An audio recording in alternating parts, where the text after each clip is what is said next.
Olá, caros alunos do curso de Engenharia de Produção da Univesp, iniciando mais uma semana de atividade. E esta semana, dando sequência às nossas aulas e aos nossos estudos, o nosso objetivo é trabalhar um pouco o ambiente de empreendedorismo e as oportunidades que se consagram já dentro e fora do Brasil. Então, na semana passada fizemos uma inserção de conceitos e de estudos em que a gente possa associar o empreender com o profissional de engenharia de produção, uma nova demanda que surge não só para a engenharia de produção, mas para muitas carreiras, né? E a engenharia é uma das que, digamos, estão sendo estimuladas a se aproximar destas soluções de empreender, do que simplesmente o egresso de um curso de engenharia sair procurando aí sem nenhuma outra opção, somente um trabalho, um concurso ou algo assim. Não que isso seja errado, muito pelo contrário, nós vamos comentar sobre isso na aula de hoje. Mas na demanda atual, na situação atual, ter ideias e transformar essas ideias em um empreendimento tem demonstrado que é uma oportunidade, sim, muito boa para o sucesso profissional de uma pessoa. Muito bem? Então vamos começar, né? Estamos no nosso terceiro ponto do nosso conteúdo programático e hoje, como eu disse, a gente vai trabalhar um pouco essa questão, né, do ambiente de empreender e as variáveis que estão em torno desse ambiente, ok? Então vamos lá. O empreendedorismo, muitas vezes possa parecer, são conceitos novos, isso não existia, é algo que está mais presente nesse século XXI que nós estamos vivendo, a crise estimula as pessoas a não serem empregados, mas trabalhar uma habilidade, algo que tenha condição de, digamos assim, de dar o retorno financeiro que ela deseja. Eu não vejo desta forma. Basta a gente observar toda a história das civilizações ao longo dos séculos, nós vamos ver que o empreender, o ousar, o ter uma ideia, identificar uma oportunidade é da natureza humana, né? Por isso que eu entendo que eu não preciso dizer que está preparado para empreender só quem nasceu com o dom de empreender. Eu não vejo dessa forma. Eu acho que existem algumas variáveis, como a gente falou no item de perfil, né, que a gente pode e deve trabalhar, né, mesmo tendo esse impulso natural, né, esse estímulo que muitas vezes nos faz pensar dia e noite em empreender, né? O fato é que, se a gente observa toda a evolução da natureza humana nesse planeta, ela foi sempre marcada por grandes saltos de situações ousadas, né, de ir para o desconhecido, né, identificar que esse desconhecido pode ser bom e era uma oportunidade, e as pessoas desbravaram esse planeta com esse impulso. Então, eu entendo que quando eu observo o movimento naquilo que eu tenho uma intenção de ter um ambiente de negócio, que eu tenho uma intenção de ser profissional nesse ambiente de negócio, eu aprendo muito. Eu acho que deve ser assim. Deve-se conversar, deve-se observar casos de sucesso, por que foi bem sucedido aquele empreendimento, por que aquele outro foi um fracasso. Nós temos no cenário atual muita gente ainda que não saiu da crise, muita gente que não viveu perante a crise, né, não sobreviveu, melhor dizendo.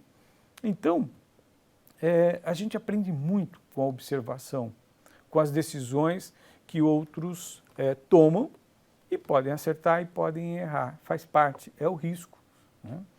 Então, não adianta eu falar, vou estudar muito para depois empreender.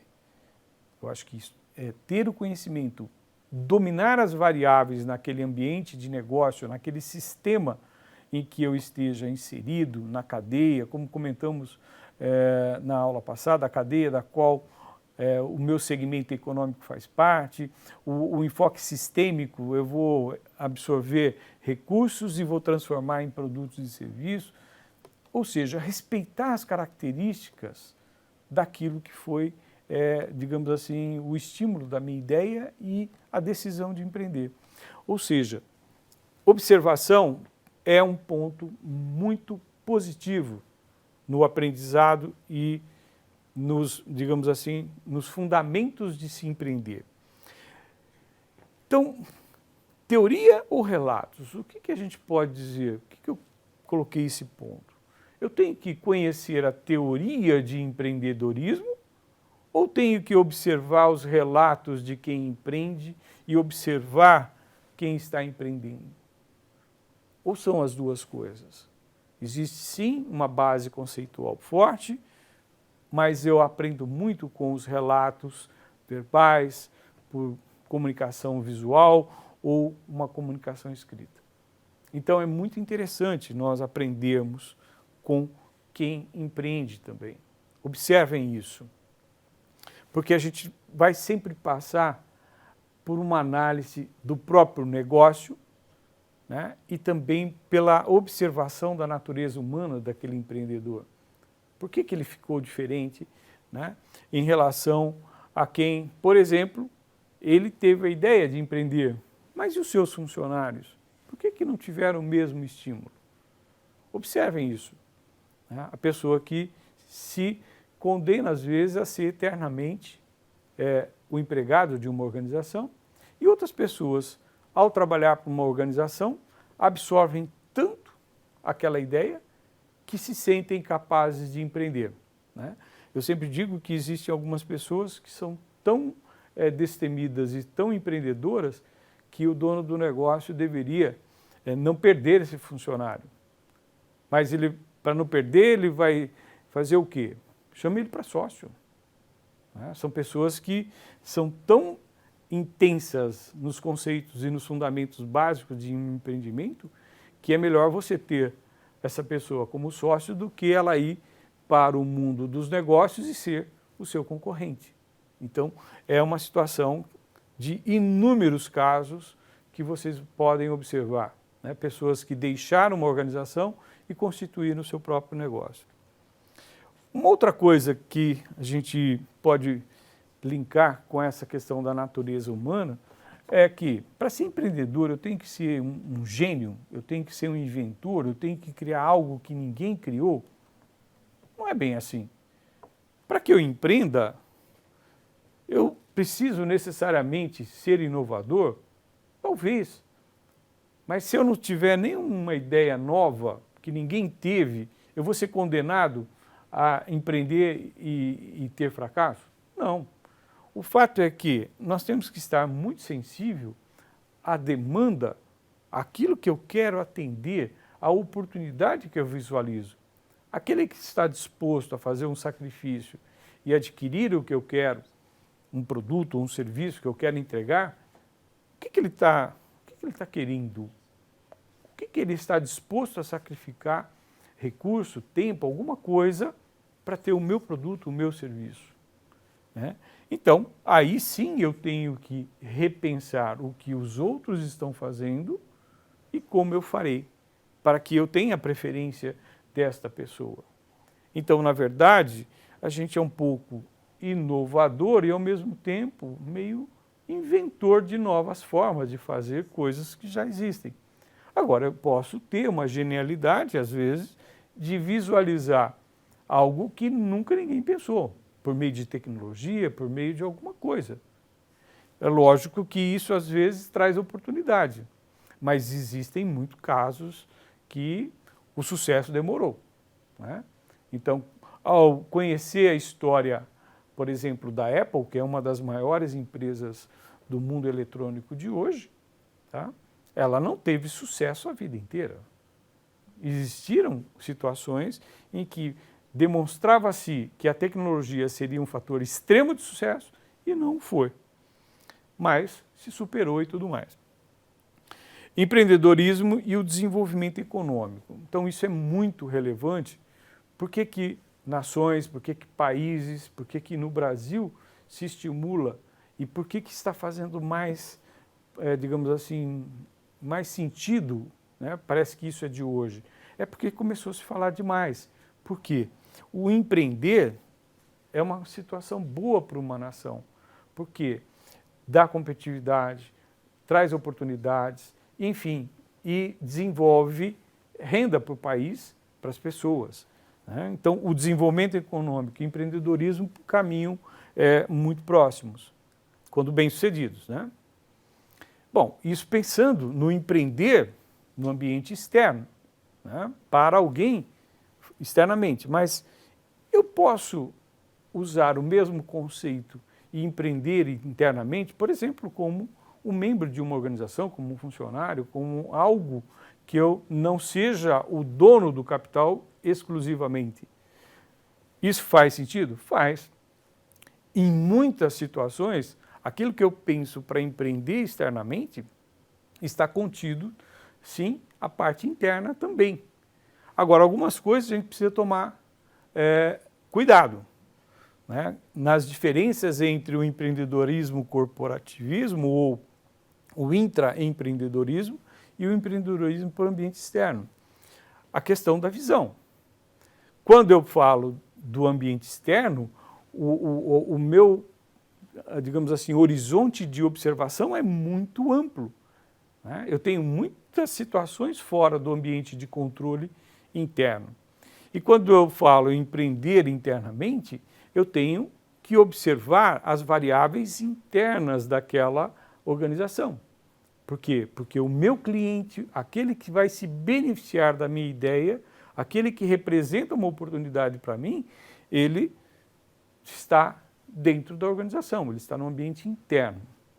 Risco. Quando eu vejo o ambiente externo, o risco pode ser, inclusive, o fracasso da empresa precisar sair do mercado.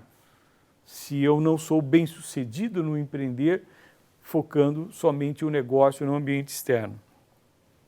Internamente, eu posso ter o fracasso amparado por outras ações da qual eu não fiz parte.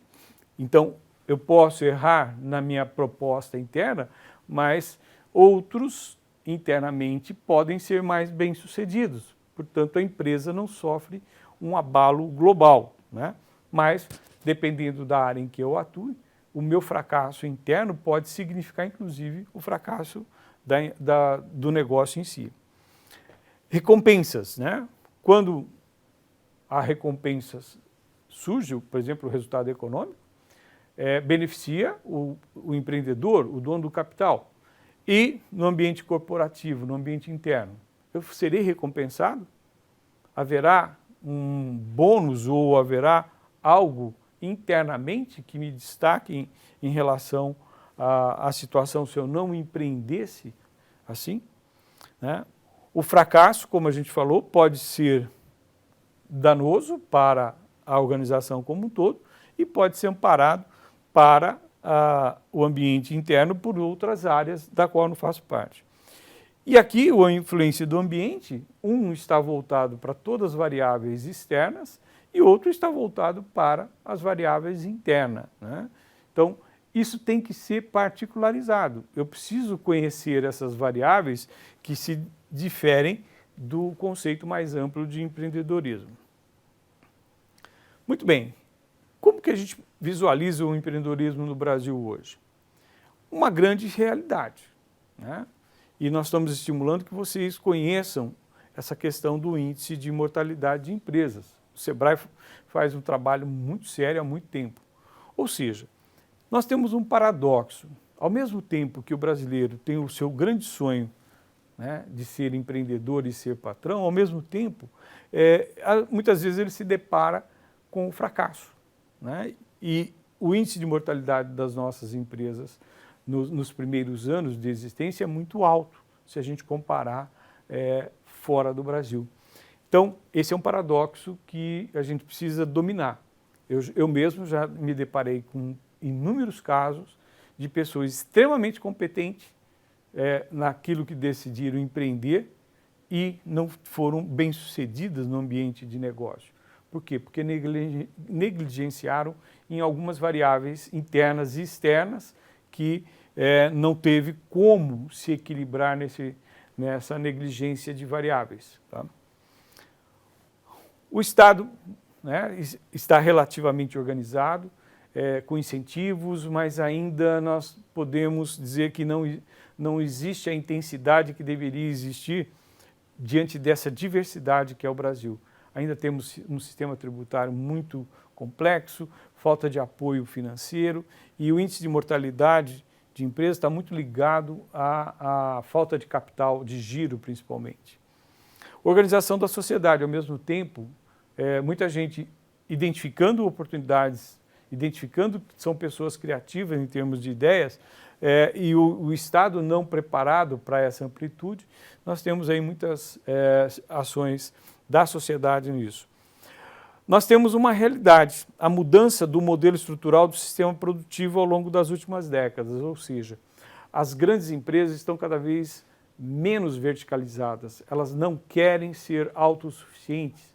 Se nós compararmos, por exemplo, a Ford no início do seu momento, no início do século XX, em que Ford fez de tudo para ser autossustentado nas suas demandas, e pegarmos a Ford de hoje, né, a dependência que ela tem de fornecedores, de uma estrutura externa é muito grande.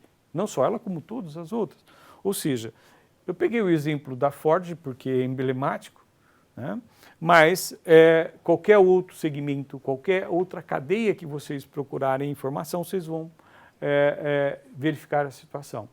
Então, as pequenas empresas e as empresas médias têm papel importante no sistema produtivo global. Então, as realidades e tendências, no caso do Brasil, são realidades complexas, mas a tendência é de muita oportunidade. No mundo globalizado, o cenário é favorável à mudança do ambiente econômico, ou seja, há uma propensão do crescimento do comércio internacional. Observando, como a gente já comentou, vocês vão encontrar inúmeros casos de pequenas empresas que estão sendo muito bem recebidas no fornecimento global. Né? Há uma demanda, sim, a ser atendida e quem tem a ideia e a oportunidade, isso não se restringe a ser pequena ou grande empresa. Muito pelo contrário, às vezes por ser uma empresa mais flexível, mais atenciosa, há uma preferência por esse perfil de empresa. Então, nós temos hoje na tecnologia, a inovação tecnológica, aqui o ambiente é sem restrições. O que prevalece é a minha inovação, é a minha ideia, é como eu utilizo uma tecnologia e lá fora ou aqui dentro, quem não domina essa tecnologia vai aplaudir e vai ser recebido com muita, digamos assim, com muita ansiedade e com muito cuidado no ambiente de negócio no sentido positivo, um cuidado de realmente se criar parcerias, alianças estratégicas. Mas, ao mesmo tempo, nós temos um ambiente muito competitivo, né? Porque a criatividade, a oportunidade não existe só para uma pessoa, não existe reserva de mercado de ideias e de atitudes. Então, o ambiente é de oportunidades, mas também é muito competitivo. Isso faz com que o mercado se amplie ou ele sofra encolhimentos mais rápido do que a gente espere. Então, temos que tomar cuidado, não podemos ser ingênuos, só isso. Valorização de micro e pequenas empresas, e aqui é justamente a flexibilidade que as pequenas empresas têm, a agilidade de dialogar e a sua capacidade de complementar, às vezes, o que uma grande e média empresa não tem. E ela não tem intenção de ter, e ela quer ter um parceiro por fazer. Então, a economia globalizada, e a internet tem um papel crucial nessa globalização, vai sempre valorizar as boas ideias. A comunicação é muito intensa, muito rápida. Então, pessoas competentes e motivadas, com certeza, terão oportunidade de criar novos negócios. Então, o contexto está favorável para novos empreendedores, né? Basta a gente observar aqui no Brasil, as políticas de Estado, embora ainda não adequada à imensidão do ambiente externo e interno, mas também que as universidades vêm, ao longo dessas últimas décadas, principalmente deste século XXI, trabalhando muito essa questão de que, ao formar engenheiros, não é para formar só funcionários de empresas, mas sim empreendedores.